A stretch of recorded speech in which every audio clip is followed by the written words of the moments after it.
देखिए, हाल ही में नरेंद्र मोदी ने दक्षिण भारत में चेन्नई के पास आवाडी में इस तरह हैवी ऑर्डिनेंस फैक्ट्री जो है, जहाँ पे बड़े बड़े टैंक वगैरह बनते हैं, वहाँ हैवी व्हीकल्स की फैक्ट्री है, वहाँ पर उन्होंने अर्जुन टैंक के मार्क 1A का उद्घाटन किया, जबकि सब लोग को लग रहा था मार्क 2 का करेंगे। अब मार्क 2 1 में थोड़ा सा का डिफरेंस है, लगभग लगभग सेम है। अब ये टैंक्स के बारे में समझते हैं। इसके टोटल 118 यूनिट्स को भारतीय सेना में शामिल किया जाएगा। ये जो टैंक्स है, ये द्वितीय विश्व युद्ध में निर्णायक भूमिका निभाए थे। जितने भी ये टैंक्स होते हैं, इसके दो पार्ट होते हैं। देखिए, ये नीचे का पार्ट होता है जिसे हम लोग कहते हैं हल, और ऊपर का जो पार्ट होता है जो मूव कर सकता है 360 डिग्री पे, उसे हम लोग कहते हैं टरेट्स।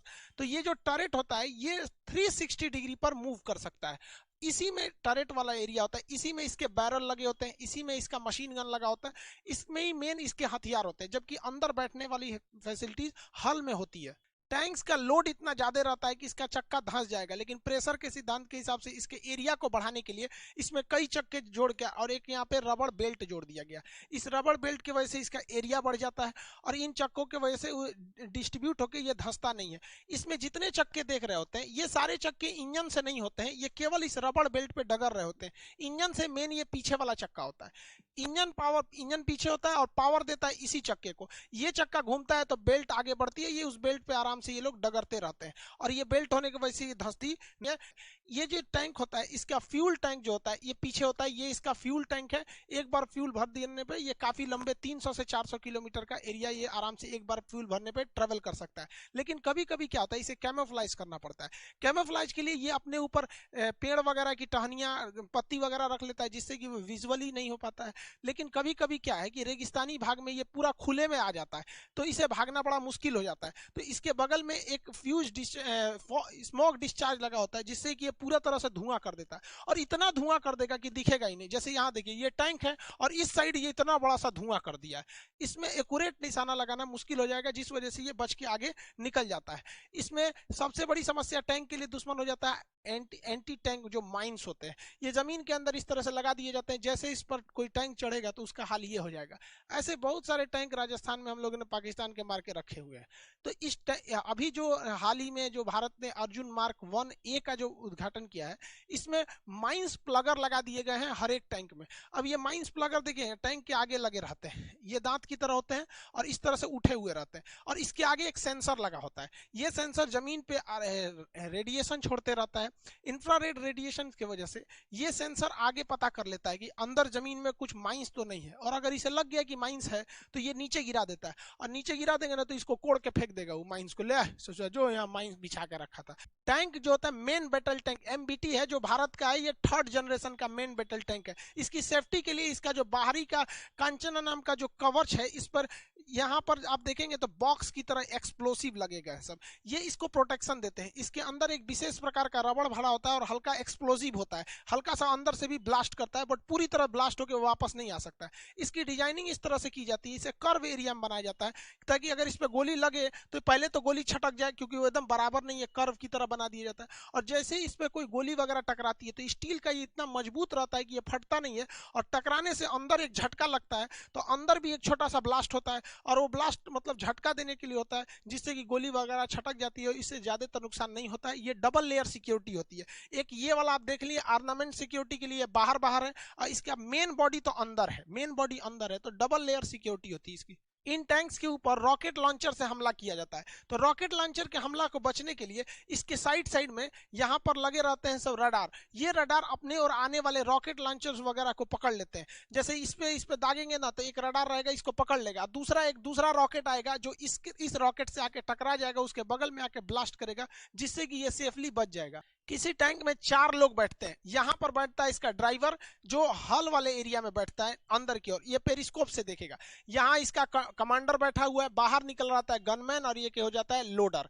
तो ये 4 लोग बैठे रहते हैं। इन्हें देखने के लिए पेरिस्कोप लगाया जाता है। इनका पेरिस्कोप अंदर बैठे बैठे ये आराम से बाहर की ओर देख सकते हैं इस पेरिस्कोप की मदद से। ये आगे 120 डिग्री के एरिया में, ये वाइड एरिया में देख सकता है। हालांकि ये ऊपर का जो एरिया है, ये तो 360 डिग्री खुद ही घूम जाता है, जिस वजह से इसको देखने में कोई प्रॉब्लम नहीं आती है। इसमें ड्राइवर के जो बैठने का एरिया होता है सबसे आगे होता है, वो बेंड पोजीशन में इस तरह से बैठता है और ये पेरिस्कोप की मदद से वो बाहर की एरिया इसको देख लेता है। लेकिन बाकी के लोग देखिए, ये ड्राइवर का बैठने का जगह है, ये सबसे थोड़ा सा कंजस्टेड रहता है। यहाँ एक आदमी बैठा हुआ आपको दिखेगा, ये आदमी जो है ये कमांडर है। ये बाहर निकलेगा जो ये गनमैन होता है, ये लोडर होता है। लोडर का काम होता है कि ये एमुनेशंस को निकाल के इसमें लोड करते रहे, इसको निकाल के लोड करेगा। इसमें दो चीज की सावधानी बरतनी होती है। ऐसा भी हो सकता है कि एमुनेशन यहीं फट जाए, और अगर एमुनेशन इसमें फटा तो पूरी टैंक को ब्लास्ट कर जाएगा।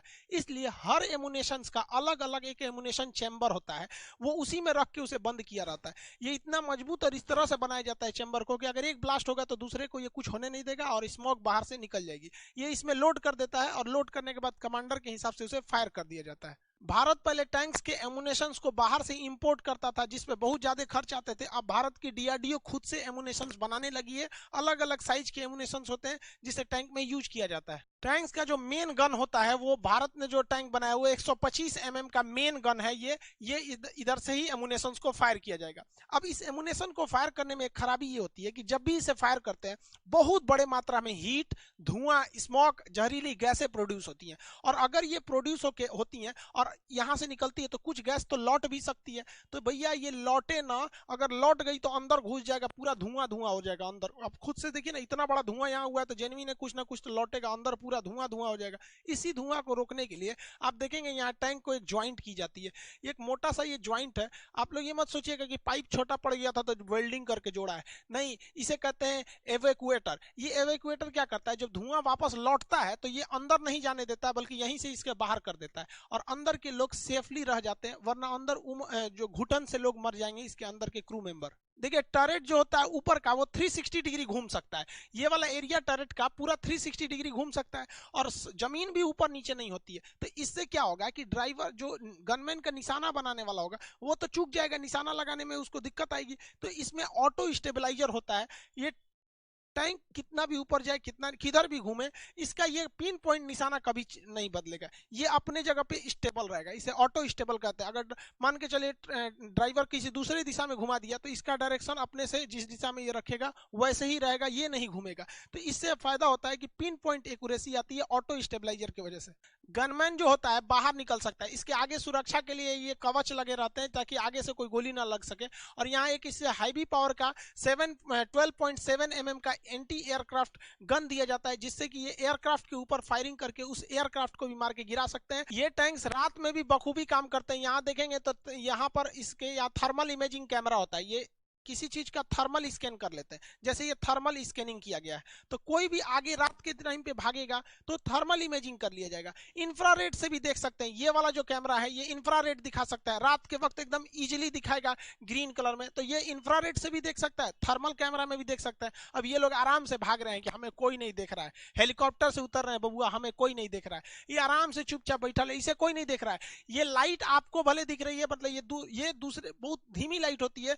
आप सीसीटीवी कैमरा में भी इस तरह के इंफ्रारेड लाइट्स को देखे होंगे। तो ये ज्यादा रोशनी नहीं करती है और आराम से अंधेरे में भी दुश्मन पर हमला कर सकते हैं। ये आज का मॉडर्न जमाना केमिकल वॉरफेयर का हो गया। आजकल न्यूक्लियर ब्लास्ट कहीं हो गया या फिर जहरीली गैस निकल गई, ब्लास्ट के वक्त से बारूद से जहरीली गैसें निकलती हैं। तो इस वजह से इसके ऊपर एक सेंसर लगाया गया रहता है। इसके चारों डायरेक्शन में एक सेंसर है, ये पता कर लेगा कि बाहर कोई जहरीली गैस क्या हुई है, रिलीज हुई है। जैसे जहरीली गैस रिलीज होगी तो इसके अंदर एयर फिल्टर लगा हुआ है, उस एयर फिल्टर करके अंदर भेजेगा और बाकी के एरिया मतलब जहरीली गैसों को अंदर जाने ही नहीं देगा। और अगर टैंक्स गड़बड़ हो गया है तब इनको निकलने के लिए अलग से एक तो गैस प्रूफ सूट लगा होता है कि अगर बाद की टैंक हीट कर गया है, बाहर निकलना है, तो इस तरह से वो निकल सकते हैं। लेकिन इसका एयर प्यूरिफायर किसी भी जहरीली गैस को अंदर जाने नहीं देगा, जिससे क्रू मेंबर्स की जान खतरे में नहीं पड़ेगी। इस टैंक की दो खराबी, भैया ये बहुत लेट से इसका प्रोसेस चालू है। 1971 की लड़ाई में हम लोगों ने लोंगेवाला के एरिया में, पाकिस्तान के एरिया में हम लोगों ने फील किया था कि हमारे पास टैंक्स की जरूरत ज्यादा होनी चाहिए। चाइना के पास बहुत ज्यादा टैंक है, हर कैटेगरी के टैंक है। इसलिए 1972 में हम लोगों ने अर्जुन टैंक की आधारशिला रखी, लेकिन ये काफी लेट प्रोसेस हो गया। अभी भी इसके मार्क मार्क 2 वाला वर्जन है जो अब इंडक्ट होने जा रहा है। तो पहली समस्या ये। दूसरा, इसका ओवरवेट, ये 68 टन 68 टन का है। 68 टन होने की वजह से इस टैंक को रत्ती भर प्रॉब्लम नहीं है। इस टैंक की खराबी, इसमें कोई दिक्कत नहीं। लेकिन इतना भारी टैंक अगर किसी ब्रिज पे ले जाएंगे तो जो भी ब्रिज आज से 40-50 साल पहले पुराने हो चुके हैं उनको ये ध्वस्त करके तोड़ देगा यहाँ पर। तो ये इसकी समस्या नहीं है, ये दूसरे के लिए समस्या बन जाता है। इसे ले जाने के लिए भी स्पेशल व्हीकल बनाने पड़ेंगे। अगर नॉर्मल व्हीकल जिसपे जेसीबी वगैरह को टांग के लेके जाया जाता है, अगर इसी को रखेंगे तो तोड़ देगा यहाँ पर। तो ये दूसरे के लिए एक समस्या बन चुका है। लेकिन ये टैंक रेगिस्तानी एरिया, खास करके राजस्थान गुजरात का एरिया जो पाकिस्तान से लगता है, उसके लिए ये द बेस्ट है। ये उनके लिए मतलब चलता फिरता मौत है। ये कैग की एक रिपोर्ट में खुलासा किया गया था कि इन्होंने रूस के T-90 टैंक से और अर्जुन टैंक का कंपैरिजन किया था। इन्होंने लगभग 9 पैरामीटर्स पे खरा उतार के नापा गया था कि ये ज्यादा अच्छा है या ये ज्यादा अच्छा है। तो ये उस कंपैरिजन में मार्क जो हमारा अर्जुन था वो T-90 पे भारी पड़ा हुआ था। देखिए, T-90 टैंक बेसिकली डिजाइन किया रसिया ने अपने हिसाब से बनाया। उसका ज्योग्राफिकल एरिया अलग है, वहाँ ठंड ज्यादा है, ये सब मतलब उसने अपने हिसाब से किया। जबकि अर्जुन हमारा अपने हिसाब से। इसी वजह से अब कैग रिपोर्ट दे रही है तो भाई कैग तो बेवकूफ होते नहीं है भैया, वो आईएएस अधिकारी रैंक के अधिकारी होते हैं कैग। इन सब खासियत को ध्यान में रखते हुए 118 टैंक्स को मार्क 1A को मोदी जी ने भारतीय सेना में शामिल कर दिया। आवाडी में, चेन्नई के पास जगह आवाडी, वहां पर ये इसको बनाया जाता है। याद रखिएगा, आप ये वाला एग्जाम में भले पूछेगा तो ये सीरीज पूछ सकता है कौन से टैंक को शामिल किया गया, MK1A। हालांकि MK जो मार्क 2 था, इसी मार्क 2 को हम लोग क्या कहें, लो MK1 कहा गया है। इसमें एक चीज है, मतलब इसमें अगर रॉकेट फायरिंग नहीं कर सकते, यहां से अगर हम चाहें तो रॉकेट फायर नहीं कर सकते, तो क्या किया गया कि सेना का कहना है कि हमें जो मार्क 2 दीजिएगा उसमें रॉकेट फायरिंग की व्यवस्था अलग से लॉन्चर जोड़ के दीजिएगा। तो DRDO ने कहा कि भाई आप एक काम कीजिए, आप मार्क 2 लीजिएगा। तो ये मार्क 1 हो गया। मार्क 1 के बाद मार्क 2 आना था, लेकिन मार्क 1 में जब डेवलप किया गया तो मार्क 1A कर दिया गया। और जब इसमें मिसाइल लॉन्चिंग सिस्टम जोड़ दिया जाएगा तो उसे कहा जाएगा मार्क 2 के नाम से जाना जाएगा। वो आने वाले 2-3 साल में हमारी भारतीय सेना में उसे इंडक्ट कर दिया जाएगा। यूपीएससी मेंस के एग्जाम में ना एक टेक्निकल क्वेश्चन इस तरह से पूछ देता है, जैसे आपको कोई रडार सिस्टम से देगा या फिर सुपर कंप्यूटर देगा या कोई एमुनेशंस में या फिर एयरक्राफ्ट कैरियर के स्पेसिफिकेशन में एक क्वेश्चन दे देता है कि इसके बारे में विवेचना कीजिए। तो उसमें आपको थोड़ा सा डिटेल से लिखना पड़ता है। आई होप आप इसे समझे होंगे। मिलेंगे नेक्स्ट क्लास में। जय हिंद।